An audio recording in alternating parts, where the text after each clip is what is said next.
Sean Alfordish owns racehorses. He also recently was listed as an agent for Medport, a company based in Las Vegas where Alfordish owns a luxury condo on the Strip. Vanessa Mata is a former Hollywood stuntwoman who graduated from Loyola Law School in 2015. She now works as a personal injury attorney. Together, they come across as a vibrant and successful couple. Last year, she purchased this house in Lakeview for $1.25 million. Alfordish listed the house as his mailing address in his Vegas condo records.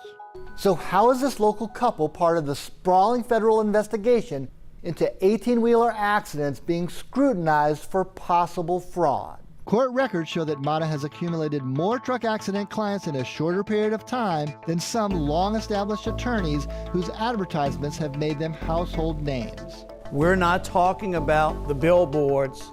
We're not talking about the lawyers who nonstop have commercials on television. In a rare move, federal judges have halted 8 accident lawsuits because they are under investigation by the FBI for possible fraud. Of those 8, Mata is representing clients in 5 of them. No other attorney has more than 1. The cases were flagged as trucking companies fought back in court, raising suspicions by showing that many of the same people, along with relatives and friends, were involved in accidents along the same stretches of New Orleans East.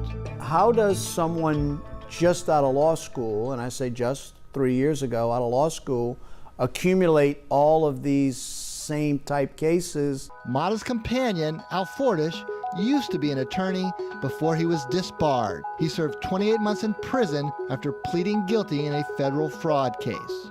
As a medical financer with Medport, Alfordish now has been brought into some of the lawsuits being contested by defense attorneys as fraudulent. A medical financer pays a portion of an injured patient's medical bills up front in exchange for a larger payout if that patient wins a lawsuit. He is involved in providing funding of the medical treatment to these alleged injured parties. These court documents show Alfordish approving medical treatment for plaintiffs on behalf of Medport. In this defense of a 2018 lawsuit, attorneys claim in court filings that one of the injured passengers was on the phone with Alfordish 1 hour before the accident. And I think we need to get to the bottom of it all. In some of Mata's cases, including the cases under federal investigation, court records show that she has stayed on even while other plaintiffs' attorneys withdrew. It is inexplicable to me why she would stay on the record of these cases where many other lawyers have jumped ship. Mata's attorney, Dane Cialino, says he's been assured that his client is not the target of the federal investigation, and he's pushing for everything to be resolved quickly. Need to have the opportunity to have these cases reviewed and adjudicated.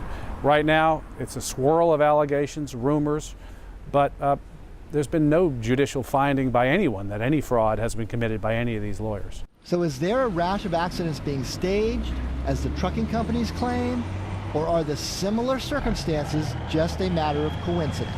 This situation is different because it is located at a specific stretch of the interstate.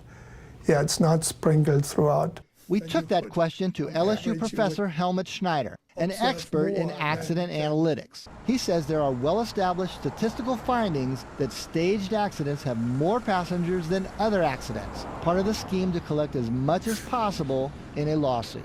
It is well known in the literature that, for instance, staged crashes have an increased number of occupants. Dr. Schneider's analysis of sideswipe crashes with 18-wheelers was compared to all interstate crashes in Louisiana. It revealed a remarkable statistical aberration.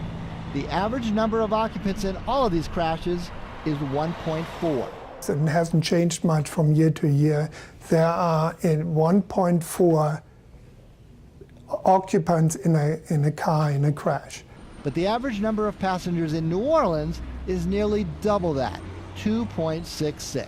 It peaked in 2017 with 2.66 passengers. And the finding is statistically very significant. To put odds on it, for that to happen by chance, is kind of 1 in a billion. 1 in a billion with a B. 1 in a billion with a B. So that's not happening by chance. So something else must explain those increases. So with questions swirling, Whether from long shot statistics or the ongoing federal investigation, many accident attorneys just want the controversy resolved once and for all. I'm concerned about the damage that it's doing to us, to the plaintiff bar. Mike Brandner, an accident attorney who advertises extensively, says he withdraws from any cases that appear suspicious. And later on we find out that there's a question there, then we get out. Now, with a shadow being cast on his industry, he would like the shadow lifted, regardless of what is exposed. The U.S. attorney, if they find something and they find the wrongdoing and everything else, then I think that's, that something needs to be done, hopefully sooner than later. Mike Pearlstein, Eyewitness News.